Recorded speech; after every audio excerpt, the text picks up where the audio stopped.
स्वागत है आपका रिपब्लिक इंडिया वॉच में और हम हाजिर हैं अपने खास प्रोग्राम इतिहास के पन्नों से में। एक किताब लिखी गई थी जिसका नाम था हफ्त तिलिस्मात आमेरी, जिसका हिंदी मतलब होता है आमेर के 7 खजानों का राज।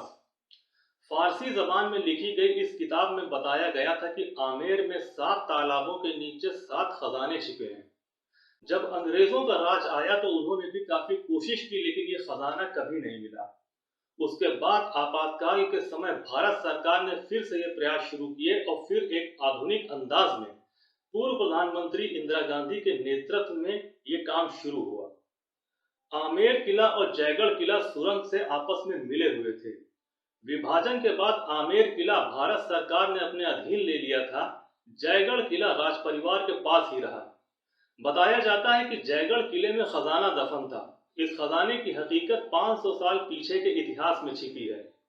मुगल शासक अकबर के राज में आमेर राजा मानसिंह को अफगानिस्तान में होने वाले विद्रोह को दबाने के लिए भेजा गया था। मानसिंह विद्रोह को दबाने में कामयाब रहे। राजपूत सेना ने वहां जो खजाना लूटा वो मुगल दरबार तक नहीं पहुंचाया गया, उसे मानसिंह ने आमेर में ही छिपा लिया। तभी से यह खजाना यहीं छिपा हुआ था। यह बात इमरजेंसी के समय की है, जब इंदिरा गांधी सरकार अपने हर फैसले को पूरी ताकत के साथ लागू करवा रही थी। सत्ता की कमान उनके बेटे संजय गांधी के हाथों में थी। इसी बीच जयपुर के बाहरी इलाके में आमेर के जयगढ़ किले को सेना ने घेर लिया था और किले के अंदरूनी हिस्सों में तकरीबन 5 महीने तक खुदाई की गई। इसके बाद इसमें जो खजाना मिला उसे भारतीय सेना के ट्रकों पर भरकर दिल्ली ले जाया गया और वहां से एक विमान में लादकर विदेश भेज दिया गया, ऐसा सोर्स कहते हैं। इसके बाद इंदिरा गांधी ने भले ये कहा हो कि कोई खजाना नहीं मिला, मगर जो सामान बरामद बताया गया उसे जिस तरीके से दिल्ली भेजा गया वो कई सवाल छोड़ गया। एक वक्त था जब संजय गांधी के नाम की तूती बोलती थी और जयपुर में यह बात आम हो चली थी कि संजय गांधी की निगरानी में सब कुछ हो रहा और गड़ा हुआ धन इंदिरा गांधी ले जाएंगी। एक बार संजय गांधी अचानक अपना छोटा विमान उड़ाकर सांगानेर हवाई अड्डे पहुंचे। तब अफवाह फैल गई कि जयगढ़ में दौलत मिल गई है और संजय गांधी विमान लेकर जयपुर दौलत बटोरने पहुंच गए हैं।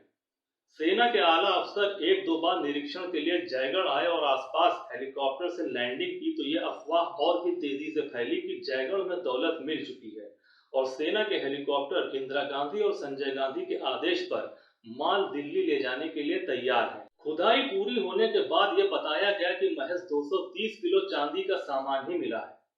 सेना ने इन सामानों की सूची बनाकर राज परिवार के प्रतिनिधि को दिखाई और उसके हस्ताक्षर लेकर सारा सामान सील कर दिल्ली ले गई। ट्रकों का काफिला जब दिल्ली लौटने लगा तो नए सिरे से बात फैल गई कि जयपुर दिल्ली का राजमार्ग पूरे दिन बंद कर दिया गया था और सेना के ट्रकों में जयगढ़ का माल छुपाकर ले जाया गया है। बताया जाता है कि इंदिरा गांधी और संजय गांधी के आदेश अनुसार मिला हुआ धन दिल्ली छावनी में रख दिया गया। अगस्त 11, 1976 को जुल्फिकार अली भुट्टो ने इंदिरा गांधी को एक खत लिखा कि आपकी सरकार जयगढ़ में खजाने की खोज कर रही। इस संदर्भ में पाकिस्तान अपने हिस्से की दौलत का हकदार इस कारण है कि विभाजन के समय ऐसी किसी दौलत की अविभाजित भारत को जानकारी नहीं थी।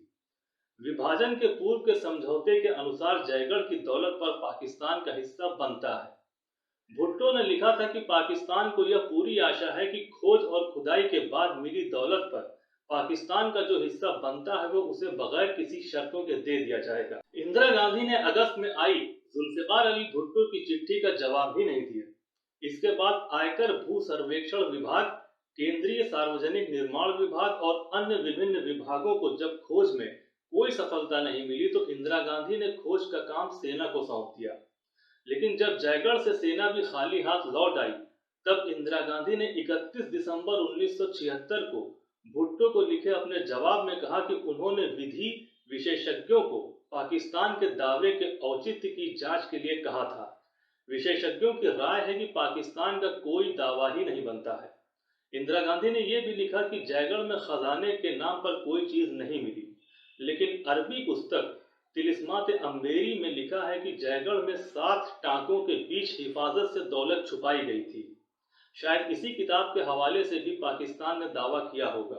अब इस कहानी की हकीकत क्या है यह साबित नहीं हो सकी। हमने जो बातें आपके सामने रखी सभी जानकारी न्यूज एजेंसीज और विभिन्न सोर्स के माध्यम से कही है। इस तरह की नई कहानी के साथ हम आपके सामने फिर पेश होंगे।